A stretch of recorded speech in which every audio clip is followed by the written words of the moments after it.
Você já percebeu como hoje em dia qualquer um aparece na internet se dizendo profeta? Gente que fala em nome de Deus, mas não vive o que prega e nem ensina o que a Bíblia realmente ensina. E também já parou para pensar no risco que está correndo ao seguir qualquer um? A verdade é simples: existem muitos lobos disfarçados de ovelhas. E se você não souber identificar, pode ser enganado sem perceber. Por isso, hoje eu vou te mostrar 4 provas bíblicas, claras, objetivas e totalmente fundamentadas na palavra, para você aplicar na sua vida a partir de agora e nunca mais ser enganado por falsos profetas. Se você quer proteger sua fé e caminhar firme com Deus, fica comigo até o final. Isso pode abrir seus olhos e mudar sua maneira de enxergar muita coisa. Primeiro critério: a lei e ao testemunho. Isaías capítulo 8, dos versos 19 a 20 diz assim: talvez alguém lhes diga: vamos perguntar aos médiuns e aos que consultam os espíritos dos mortos. Com sussurros e murmúrios, eles nos dirão o que fazer. Mas será que o povo não deve pedir orientação a Deus? Será que os vivos devem buscar a orientação de mortos? Consultem a lei e os ensinamentos de Deus. Aqueles que contradizem sua palavra jamais verão a luz. O profeta Isaías condena as fontes de conselho nas quais Acaz e muitos em Judá confiavam. Por meio de suas iniquidades, os filhos de Israel haviam se separado de Deus, assim como fez Saul, até que o Senhor já não lhes respondia. E como Saul, o povo buscava demônios para ter direção e ajuda. O espiritualismo prevalecia, como hoje, e o povo buscava a direção dos espíritos. Os mensageiros do diabo, com frequência, utilizavam os meios mais sem sentido e degradantes para fazer contatos com os espíritos. Ao consultar os espíritos de demônios, as pessoas se tornavam como eles, tanto no caráter como em ações. Foi o auge da tolice o fato de Israel abandonar a Deus, que é o autor da vida, e se entregar ao autor da miséria e da morte. Entendendo que os mortos não sabem coisa alguma, como está escrito em Eclesiastes 9:5, é claro que não podem ser consultados e que qualquer esforço em fazer isso é engano. Não há maior falta de senso do que abandonar o Deus vivo e se colocar sob a influência do autor da morte. Aqueles que recusam a verdade porque ela não lhes agrada, ficam indefesos contra as atitudes do diabo. A lei a qual Isaías refere-se aqui é toda a vontade revelada de Deus. Este é o termo comum para os escritos inspirados, em especial os de Moisés. Isaías tira a atenção do povo das palavras e da sabedoria de homens e de demônios, e volta o foco do povo para a sabedoria revelada de Deus. Os profetas de Deus eram suas testemunhas, ou porta-vozes, e os ensinos que davam era a mensagem divina de sabedoria e vida. Isaías direciona o ser humano à palavra de Deus como o padrão da verdade e o guia para viver corretamente. Deus se revelou na sua palavra. O que quer que alguém diga que não esteja em harmonia com essa palavra, não tem luz em si mesmo. Essa é a norma básica para avaliar o profeta. Se ele não magnificar as Escrituras, não levar o povo, e hoje podemos entender a igreja, a corrigir seus caminhos, não reprovar os pecados e não instruir pelas Escrituras, então esse suposto profeta não é verdadeiro. Segundo critério: cumprimento de profecia. As profecias precisam se cumprir. Jeremias capítulo 28, versos 8 e 9 diz assim: os antigos profetas, que vieram antes de você e de mim, falaram contra muitas nações e grandes reinos, e sempre advertiram a respeito de guerra, calamidade e doença. Portanto, um profeta que anuncia paz precisa esperar que suas previsões se cumpram antes de ser considerado, de fato, enviado pelo Senhor. Para conseguir o favor, o falso profeta satisfazia e enganava o povo com promessas de prosperidade garantida, em oposição às predições de mal e pestilência dadas pelo verdadeiro profeta, como é possível ver no verso 8. Em Jeremias, capítulo 14, versos 13 e 14, fica muito claro que os falsos profetas viviam enganando o povo, profetizando a respeito de visões e revelações que nunca viram nem ouviram, dizendo tolices que inventaram em seu próprio coração mentiroso, e dizendo ao povo que tudo está bem, que não haverá guerra nem fome e que certamente o Senhor os dará paz. Já Jeremias sabia que podia confiar em sua missão como profeta, olhando para o cumprimento de suas profecias. Também no livro de Jeremias, encontramos no capítulo 18, nos versos 7 ao 10, o seguinte: se em algum momento eu decretar que uma nação ou um reino seja arrancado, despedaçado e arruinado, e se essa nação que eu adverti se converter da sua perversidade, então me arrependerei e não trarei sobre ela a desgraça que eu tinha planejado. Se em outra ocasião eu decretar que uma nação ou um reino seja edificado e plantado, e ele fizer o que é mal aos meus olhos e não me obedecer, então me arrependerei do bem que eu pretendia fazer em seu favor. Essa passagem possui riquíssimos ensinamentos. Deus afirma aqui que o destino de todas as nações está em suas mãos. É ensinado que a humanidade está em um universo moral e que as nações permanecem ou caem de acordo com seu relacionamento com a lei de Deus. Se uma nação conduz seus negócios de maneira reta, seguindo os preceitos de justiça e misericórdia, ela prosperará. Se, por outro lado, ela se tornar tirana, entregando-se completamente aos valores materiais e seculares da vida, negligenciando as normas de honesto relacionamento nacional e internacional, ela perecerá. Aqui, ainda havia tempo para que Judá se arrependesse. Outro ensinamento que Deus nos dá é o fato de que os judeus não deveriam pensar que o papel deles como povo escolhido do Senhor por si só lhes dava segurança de que Deus sempre seria favorável a eles, independentemente se eles agiam ou não, de acordo com a vontade de Deus. Para Deus, mais importante era, e ainda é, vivermos em harmonia com a vontade dele. Voltando ao tema do profeta, sua missão se divide entre ensinar e anunciar o futuro. E sempre que houver uma profecia, ela deve ser verificada quanto ao seu cumprimento. Mas é importante entender, nem toda profecia é absoluta.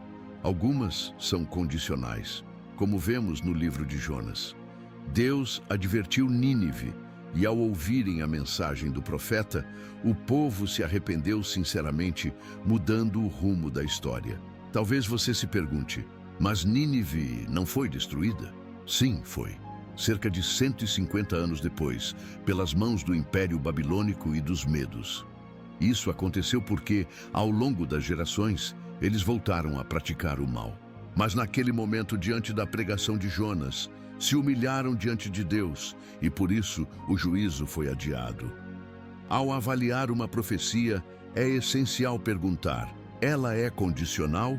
Existe um padrão de cumprimento fiel? Terceiro critério: vida e obras. Vamos agora às palavras do nosso Mestre Jesus, no Evangelho de Mateus, no capítulo 7, dos versos 15 a 20, Jesus diz assim: tomem cuidado com falsos profetas que vêm disfarçados de ovelhas, mas que, na verdade, são lobos esfomeados. Vocês os identificarão por seus frutos. É possível colher uvas de espinheiros ou figos de ervas daninhas? Da mesma forma, a árvore boa produz frutos bons, e a árvore ruim produz frutos ruins. A árvore boa não pode produzir frutos ruins, e a árvore ruim não pode produzir frutos bons. Toda árvore que não produz bons frutos é cortada e lançada ao fogo. Portanto, é possível identificar a pessoa por seus frutos. Um verdadeiro profeta é aquele que fala no lugar de Deus. Um falso profeta é alguém que finge estar falando no lugar de Deus, quando na realidade fala apenas dos pensamentos pervertidos de seu próprio coração. Os falsos profetas são aqueles que professam que é possível entrar pela porta larga e pelo caminho espaçoso. Eles são os ladrões, cujo único propósito é roubar, matar e destruir. A semelhança entre lobos e ovelhas era apenas externa. Não havia mudança de coração, apenas de aparência. É evidente que o propósito era enganar as ovelhas e criar nelas uma falsa sensação de segurança a fim de devorá-las com mais facilidade. O povo de Deus, com frequência, é descrito como ovelhas e Deus como seu pastor. Esses lobos não são apenas maus de coração, mas contrários à verdade e àqueles que a seguem. Seu objetivo é prejudicar as ovelhas para se beneficiarem. Gananciosos e ávidos por dinheiro e poder são mais perigosos que os cães ou porcos citados no verso 6, quando Jesus fala sobre não dar aos cães coisas santas, nem lançar as pérolas aos porcos. Pelos seus frutos os conhecereis. Devemos entender que as ovelhas não estão totalmente desprotegidas. Elas são capazes de detectar os lobos por meio de seu porte e de sua conduta. As reivindicações atraentes desses falsos profetas não demonstram seu caráter verdadeiro. Suas palavras bonitas e posição exaltada não são provas válidas do que são na realidade. Tampouco se pode confiar em seus milagres. As palavras "os conhecereis" podem ser consideradas como uma promessa de que as ovelhas que conhecem a voz de seu pastor não serão enganadas pelos lobos. Aqueles que realmente amam o Senhor e se entregam plenamente à sua vontade não precisam temer serem desviados se obedeceram à voz de Deus que lhes fala dia a dia por meio de sua palavra e de seus conselhos. Na grande hora da provação que está por vir, apenas os que conhecem a verdade e a amam estarão seguros contra os enganos do inimigo. E o que são esses frutos? A Bíblia é clara. Bons frutos possuem boa aparência e sabor agradáveis. Esses frutos são atraentes em todos os aspectos. O fruto do Espírito é descrito em Gálatas 5, versos 22 e 23. Mas o Espírito produz este fruto: amor, alegria, paz, paciência, amabilidade, bondade, fidelidade, mansidão e domínio próprio. Não há lei contra essas coisas. Já os frutos ruins que a Bíblia cita pode ser observado nas obras da carne que estão listadas em Gálatas 5, 19 a 21. Quando seguem os desejos da natureza humana, os resultados são extremamente claros: imoralidade sexual, impureza, sensualidade, idolatria, feitiçaria, hostilidade, discórdias, ciúmes, acessos de raiva, ambições egoístas, dissensões, divisões, inveja, bebedeiras, festanças desregradas e outros pecados semelhantes. Repito o que disse antes: quem pratica essas coisas não herdará o reino de Deus. Já a árvore boa faz alusão à pessoa que possui um caráter sólido, demonstrando esse caráter nas palavras e nas ações. O fruto mau ou más obras serão queimados no fogo do último dia. Cristo aqui faz questão de repetir a afirmação no final para dar uma ênfase maior, evidenciando a importância de conhecermos essas verdades. Jesus nos apresenta esse critério em tom de advertência contra os falsos profetas. Precisamos examinar as pretensões de piedade do profeta e reconhecê-lo pelos seus frutos, que aprendemos que é o seu caráter e os seus ensinos. Se a vida não está de acordo com os ensinos das Escrituras, ele deve ser rejeitado. Entre outras palavras, não basta pregar bem ou fazer milagres. O verdadeiro profeta demonstra humildade, caráter, obediência e amor genuíno, em total coerência com as Escrituras. Se o que ele fala é lindo, mas o que ele vive é contraditório, não se engane, rejeite. Agora vamos para o quarto e último critério. Mas antes, se você chegou até aqui, já dá um like, se inscreva no canal e ativa o sininho para receber as notificações de novos vídeos. Então vamos lá. Quarto critério: exaltação de Cristo. O verdadeiro profeta exalta Cristo acima de tudo. E em 1 João 4, versos 1 a 3, nos é apresentado isso. Amados, não acreditem em todo espírito, mas ponham-no à prova para ter. A certeza de que o Espírito vem de Deus, pois há muitos falsos profetas no mundo. Assim sabemos se eles têm o Espírito de Deus. Todo espírito que reconhece que Jesus Cristo veio em corpo humano é de Deus, mas todo espírito que não reconhece a verdade a respeito de Jesus não é de Deus. Muitos estavam dando ouvidos a diversos espíritos. O apóstolo exortou seus leitores que comprovassem o que esses profetas diziam, que as pessoas não fossem crédulas, para que não aceitassem toda manifestação espiritual como provindas de Deus. É indicado que eles estavam sob a influência de homens que alegavam autoridade divina para ensinar o que não era verdade. Como bom pastor, o apóstolo adverte seu rebanho contra enganos sutis. Deus não espera que os cristãos sejam crédulos. Ele dá à igreja o dom de distinguir entre verdadeiros e falsos espíritos. As mensagens dos mestres que confirmavam ter a aprovação divina devem ser provadas por meio da palavra de Deus. Os bereanos, de bom grado, escutaram Paulo, mas estudaram as Escrituras para verificar se o apóstolo estava ensinando a verdade. Paulo aconselhou os seus seguidores a agir da mesma forma. O dever de cada crente é aplicar a tudo o que lê e ouve a prova dos escritos inspirados dos profetas e apóstolos. Somente assim, cada crente pode saber que sua fé está baseada em Deus e não nos homens. João aqui espera que os cristãos identifiquem por experiência o Espírito que vem de Deus. Nenhuma pretensão de autoridade ou origem divina deve ser aceita para qualquer ensino, sem que antes seja provada. As Escrituras proporcionam uma norma fidedigna para provar todo ensino, pois cada mensagem divinamente inspirada estará em conformidade com o que o Senhor já revelou. Assim como o apóstolo, devemos aprender a reconhecer todo o Espírito que preenche as condições necessárias. Esse reconhecer tem que ver tanto com reconhecer a verdade da doutrina da encarnação do Filho de Deus, quanto revelar na vida o efeito dessa crença. A plena interpretação exige mais do que aceitar um ensino verbalmente. Exige a vida plena de Cristo. Um profeta moderno precisará exaltar a Cristo como o Filho de Deus e como Senhor e Salvador totalmente capaz.